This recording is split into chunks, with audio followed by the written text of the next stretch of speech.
So mga tol, magkasama pong nagtitraining si former WBC Featherweight World Champion Mark Magnifico Magsayo at anak ni legend Manny Pacquiao na si Jimwell Pacquiao. Parehas po kasi silang may paparating na laban sa susunod na buwan. Si Magsayo lalaban sa February 21 sa T-Mobile Arena Las Vegas kontra kay Michael Magnesi ng Italy para sa final title eliminator sa WBC Super Featherweight. Habang si Jimwell Pacquiao naman mga tol, lalaban naman sa February 28 sa New York, pero hindi pa tukoy kung sino ang kalaban ni Jimwell. Pinakita nga po ni Magsayo mga tol ang dalawa niyang ka-sparring. Makikita mga tol na mukhang nakatikim kay Magsayo itong negro. Medyo namamaga po kasi ang ibaba ng kanang mata nito, habang yung puti medyo namumula naman po ang muka. Sa kabilang banda naman mga tol, matatandaan na sinabi ni Rolly Romero dati na si Manny Pacquiao daw ang may ugliest style sa boxing. So kung sinabi yan ni Romero mga tol, ganti naman ng mga fans kay Romero. Tinawag itong ugliest noise sa boxing, kaya tinawag na ganyan si Romero mga tol.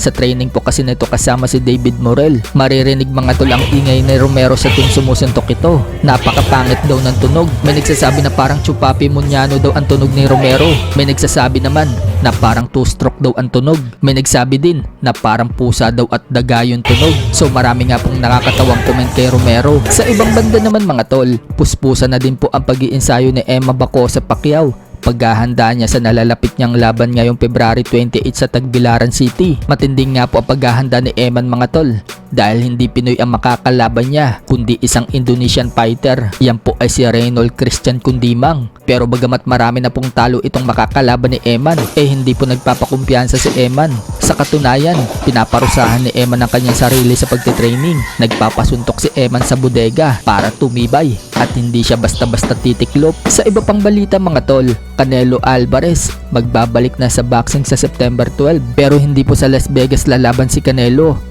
kundi sa Riyadh. Mexico versus the world po ang laban na yan. Parang katulad sa naging laban ni Inoue sa Riyadh, Japan versus the world. At ayon sa report mga tol, world title umano ang laban ni Canelo Alvarez. So posible talaga yan mga tol, dahil bakante na ang mga titulo sa super middleweight matapos magretiro si Terence Crawford na manalo kay Canelo. Hindi na nakipag-rematch itong si Crawford kay Canelo. Sayang, kikita pa sana ulit ng limpak-limpak si Crawford kung nakipag-rematch lang ito kay Canelo. Samantala, balik training na din po si former two-time heavyweight world champion Anthony Joshua matapos po siya maaksidente sa Nigeria at kinasawi ng dalawa niyang coach. Sumukang lalaban pa po itong si Anthony Joshua kahit na pinagre-retiro na siya ng kanyang pamilya. Samantala, sa kakapasok nga lang po ng balita, talo po ang Pinoy na si Jomar Paliwin na napalaban sa bansang Australia. Tinalo po siya ni Billy Paul Kinghorn ng Australia via unanimous decision. Dahil po sa talo ng Pinoy, bumagsak na po ang record nito sa 7 wins,